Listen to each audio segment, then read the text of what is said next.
आस्तिकता और नास्तिकता में क्या अंतर है? असल में आस्तिकता और नास्तिकता में बहुत ही मामूली सा अंतर है, जिसे पकड़ के लिए गहन स्वाध्याय की आवश्यकता है। आप समझते हैं कि आप आस्तिक हैं, लेकिन खुद से पूछिए, क्या मैं आस्तिक हूं? क्या मैं ईश्वर के अस्तित्व को मानता हूं? अगर आप ईश्वर के अस्तित्व को मानते हैं, तो फिर आप कोई भी गलत कर्म नहीं करते होंगे। यदि करते हैं तो फिर आप ईश्वर को कहाँ मानते हैं? क्या एक बच्चा अपने बाप के सामने गलत कार्य कर सकता है?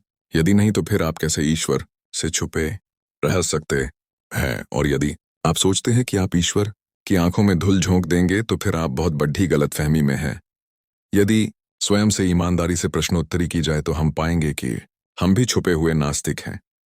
इस बात को हर कोई नहीं समझ पाता।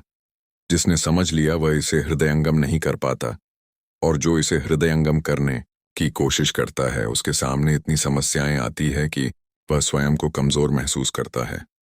लेकिन इन सब के बावजूद जो तटस्थ होकर केवल ईश्वर को समर्पित हो जाता है, असल में वही सच्चा आस्तिक है।